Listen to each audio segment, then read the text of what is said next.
From the very start of our relationship, I was generally a more cautious and timid person, and she was more adventurous and outgoing. One example of this would be our first kiss, and it happened to be my very first kiss. I gave her a ring that I saw in some store, and I thought she would like it because she had a fascination and a love for elephants, and the ring contained a small line of elephants that were circling around with their trunks grabbing onto the next one's tail. So after I gave this to her, I told her that I would really like to kiss her, and she replied that she also wanted to kiss me. And after a short pause, she realized I was just too nervous and shy to make it happen, so she ended up taking the initiative.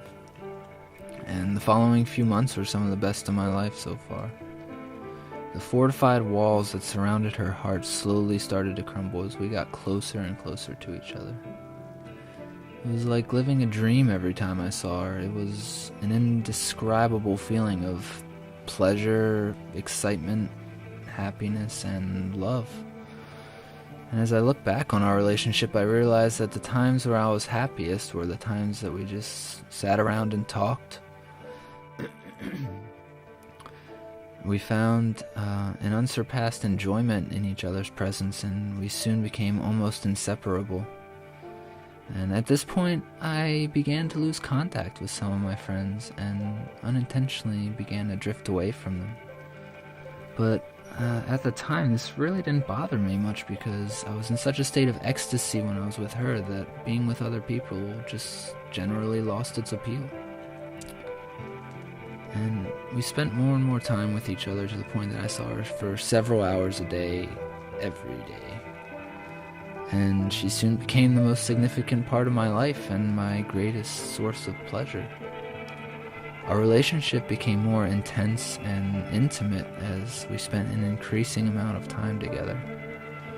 But all this time together eventually became our downfall.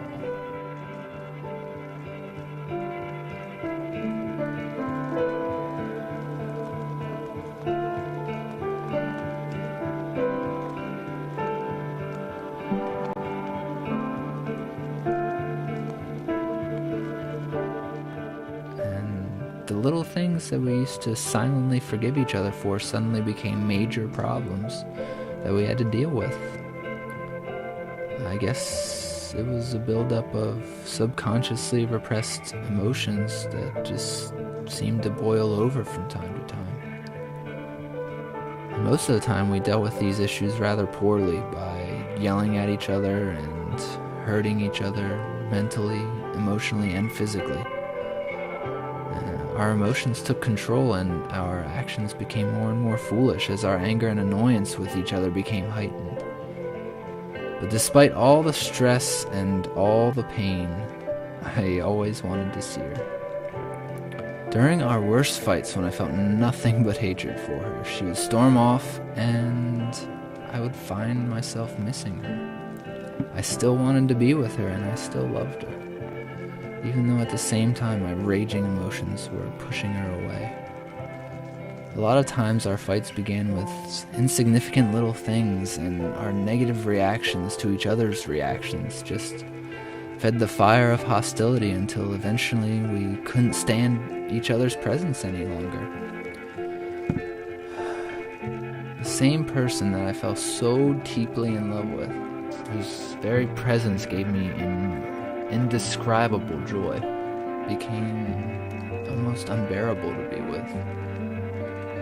And just being with her put me in a sour mood, but there was always something somewhere inside me that still wanted to be with her, and I still loved her deeply. And I knew she felt the same way. So it's strange looking back on our journey through life. What's changed and what hasn't changed, the extreme highs and lows of our relationship. I've spent the best and worst times of my life with this girl. I was with her for 5 years, and that seems like a really long time since I'm only 21 years old. And she knows and she cares for me more than anybody else, but here I find myself alone, a victim of my own cruelty and violent temper, and I'm struggling with what feels like an empty existence, and I am scared, and I'm uncertain of the future, and I feel like I'm aimlessly searching for something to fill this void somewhere inside of me.